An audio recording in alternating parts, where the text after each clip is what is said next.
May itlog na siya, dalawa. Dalawa ng itlog. Oh, dalawa ng itlog na.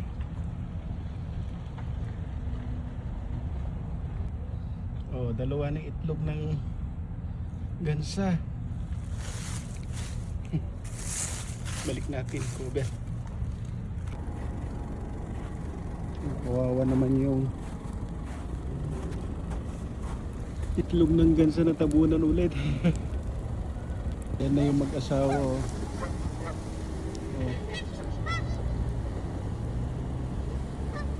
Ayan na yung mag-asawa ng gansa. Ayan, kahapon.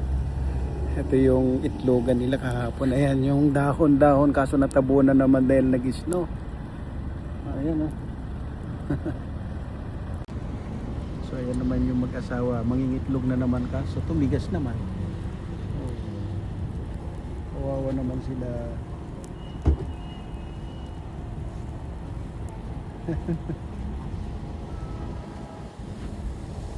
So bali dyan sila nangingitlog kahapon, may dalawa na siguro, baka tatlo na.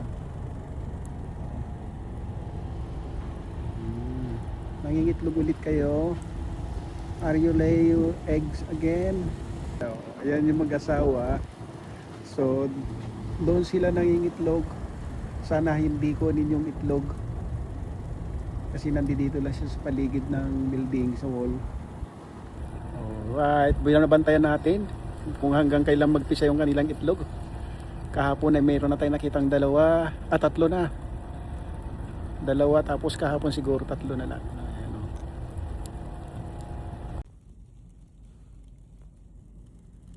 So bali yan yung nangingitlog, yan yung babae. Pero ba't may mga singsing? Ibig sabihin mga alaga rin nila. Oh. Ayan, pupunta niya na yung kanyang itlogan. Kawawa naman. Oh.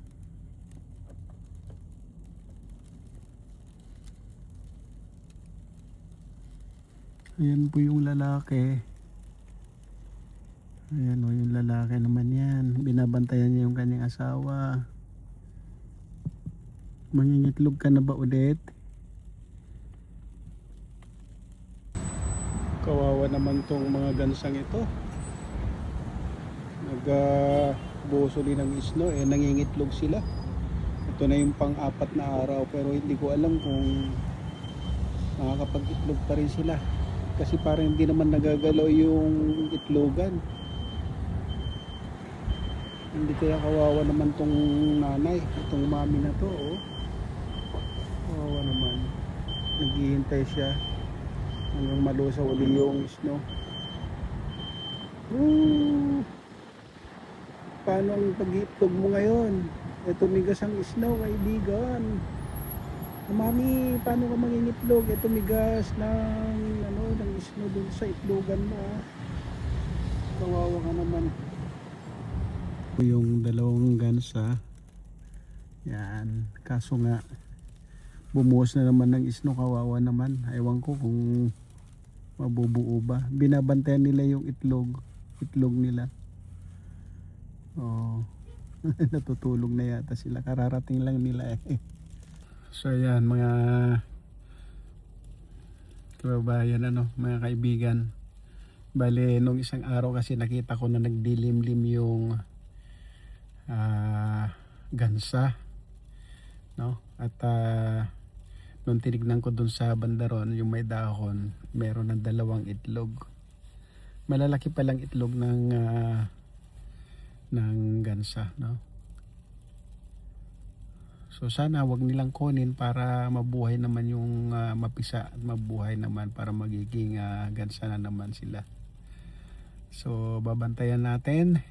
Hindi, hindi naman babantayan. Tuwing maghatid ako, titignan ko kung hanggang kailan mapipisa yung itlog ng gansa.